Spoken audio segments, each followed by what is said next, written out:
Hi, we are back with today's Capping Corner.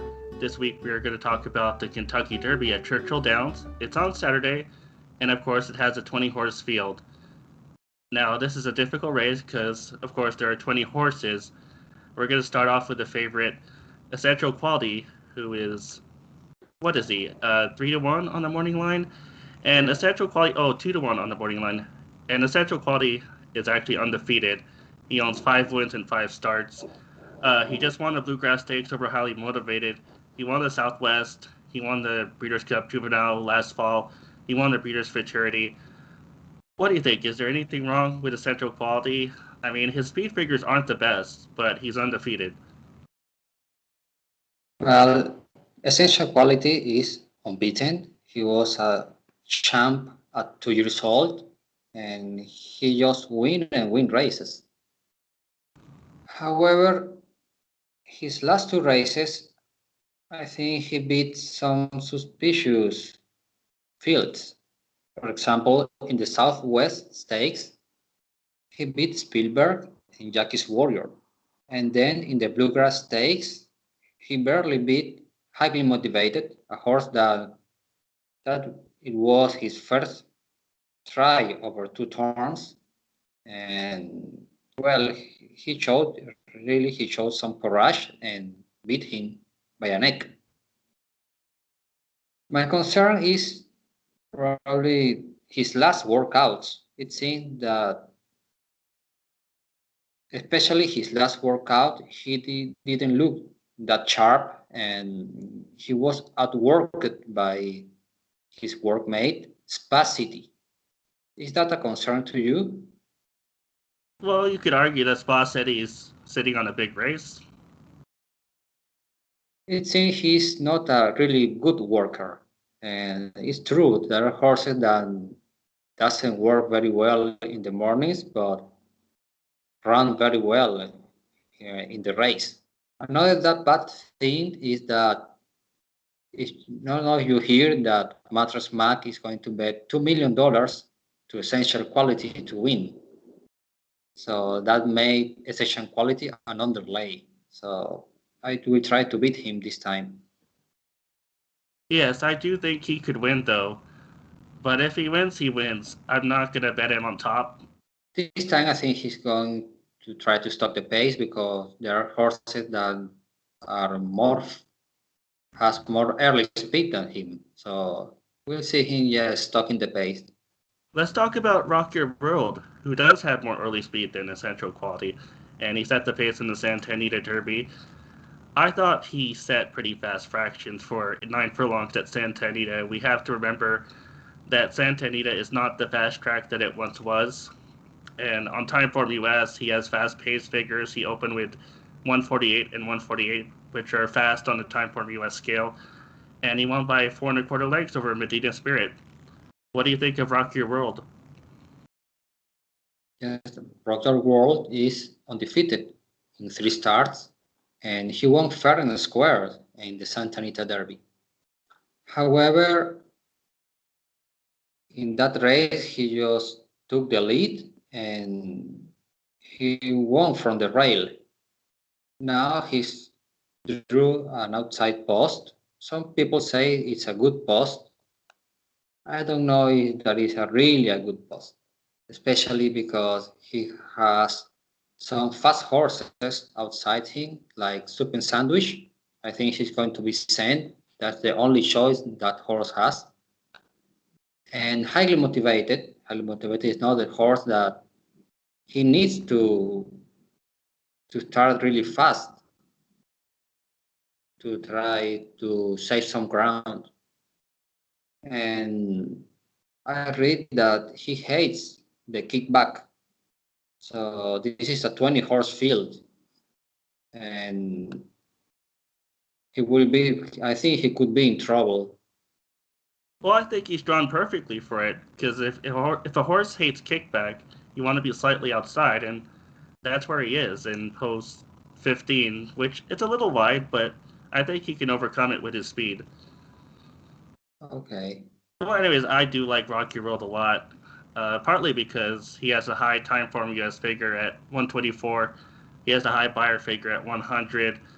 I'm sure he has the high breeze figure, but I haven't checked. What do you think? Do you not pay attention Mm. to the speed figures? No, speed figure is the one of the I think it's the highest speed figure of the race, and especially the gallop out of the Santa Anita Derby was really great. And I don't know, that was his first race on dirt. Some turf horses ran one good race on dirt, and in the second race they just doesn't show the same performance. I'm not saying that's the case of Roger Ward. Probably he's a versatile horse that can run on dirt and turf, but I don't know. I In the workouts I see him always on the outside and never taking dirt, taking dirt on the face.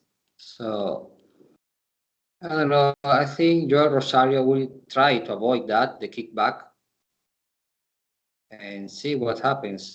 I know the horse is talented, and not saying he can't win. I think he can win, but I still think I don't know if he can handle the dirt on Churchill. It's different, different dirt. Okay, we have to move on. Let's talk about Known Agenda on the rail. He's 6-1 on the morning line. And this one I picked in the Florida Derby. He won at 5-1 by 2 3/4 lengths over Soup and Sandwich. And he seems like a new horse with blinkers. He likes the distance. I think his pedigree means that he could run all day. But I'm just not sure if Known Agenda is fast enough. And I don't like the rail post. I don't care if it's a new gate system. I still don't care. I think it's hard with 19 other horses outside of him. What do you think? Well, non-agenda is bred to go to the distance. So the distance would be perfect for him.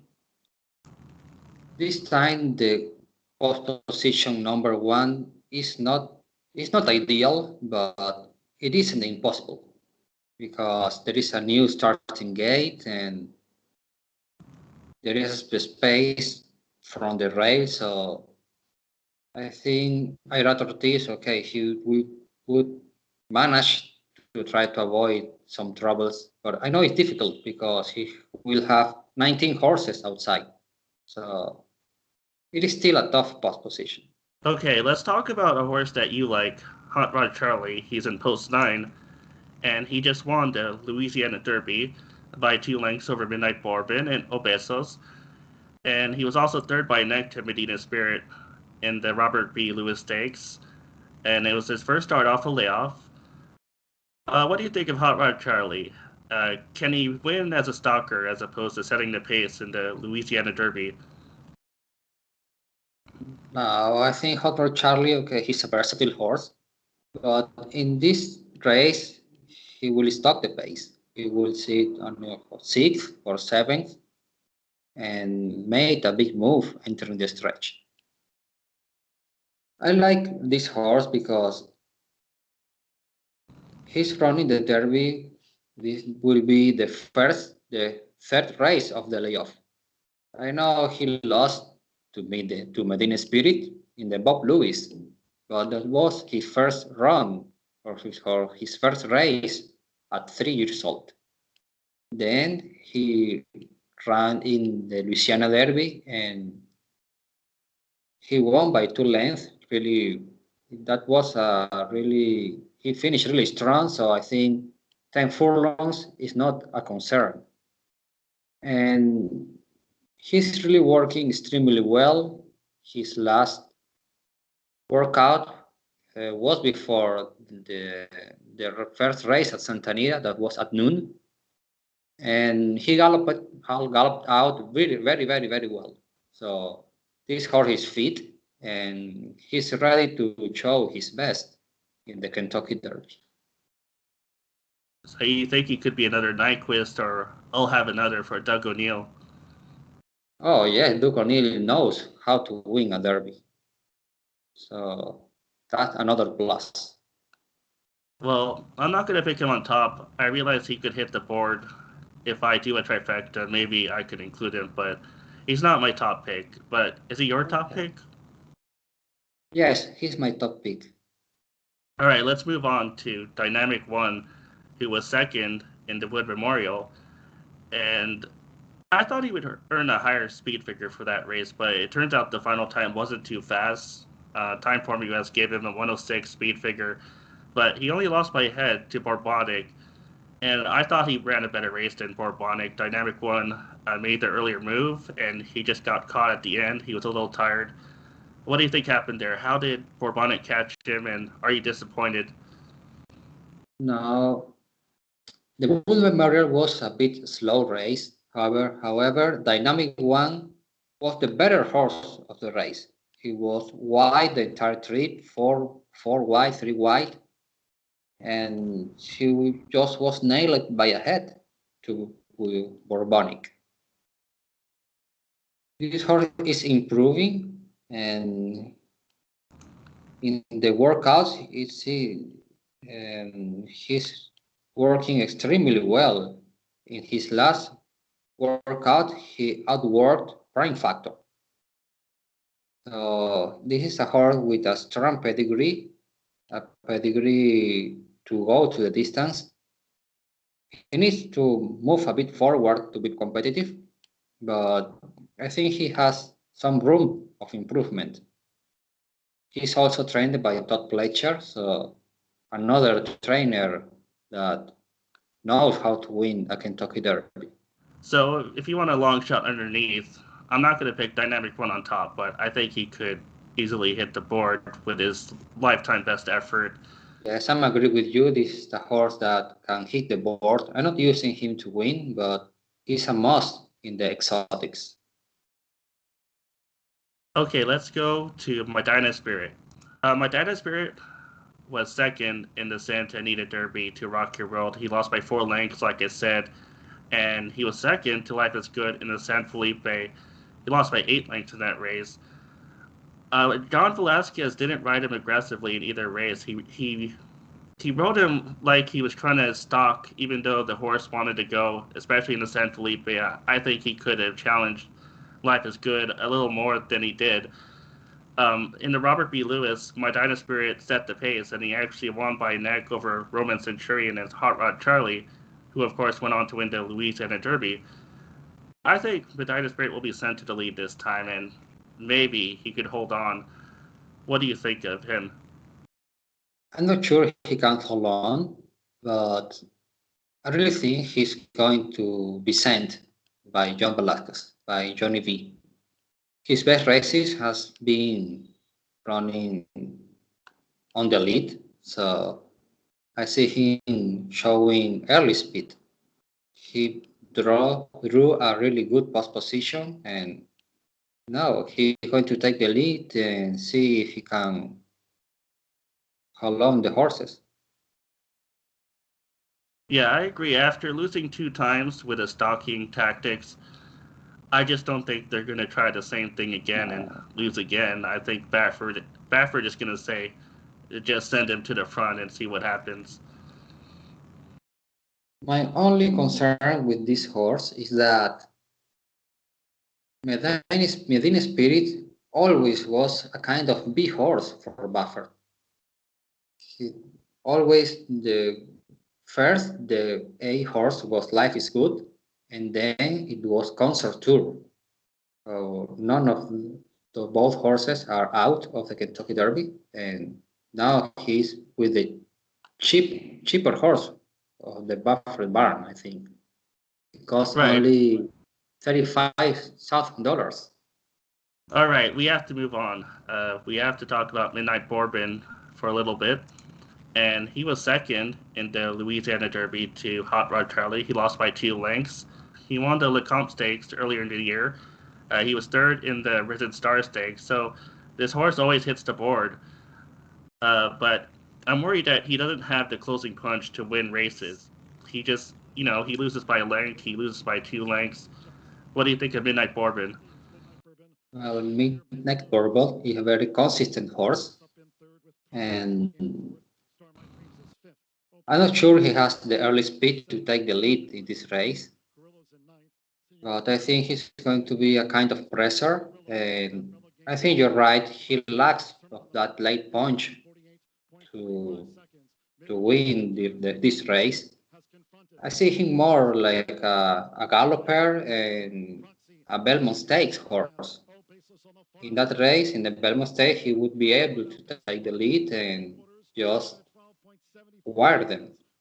But this time, I don't know. I think he can hit the board, just press the pace, and in the. I think this is a horse that he will not get tired, but he lacked that late punch to, to pass and to win the race. Right. I will say that Tisnell progeny improve as time goes on, so maybe he just needed more time to develop. And Mike Smith is on board, so I'm sure he'll just let him roll and maybe he can sit closer to the leaders. But right now, I don't trust him on top. Maybe second or third. Yes, exactly. I will use him in my trifecta underneath. Okay, we have to close it out since it's approaching 20 minutes. My final picks are just Rock Your World and My Dino Spirit. If I play a horizontal wager, those are the only two horses I'm going to use. I'm not sure about a vertical wager. Maybe I'll do Rock Your World over My Dino Spirit. Maybe I'll box them. How about you? Okay, I'm going to be brave in this race and I'm going to pick only Hot Rod Charlie to win. And I will play a trifecta using Hot Rod Charlie on top, and then using Dynamic One, Midnight Bourbon, and Medina Spirit underneath. If I want to add a long shot, it could be Oh Besos. It's a horse that he will run in the back of the pack and pass some horses on the stretch, and I think he could hit the board and pick a piece in the race. Oh yeah, I should say that if I do a trifecta, I'll use a more variety of horses underneath and not just Medina Spirit. But if I'm playing just to pick three or pick four, it's just those two horses. Okay. Thanks for watching Cappy Corner this week. Sorry we've been off for a couple of weeks.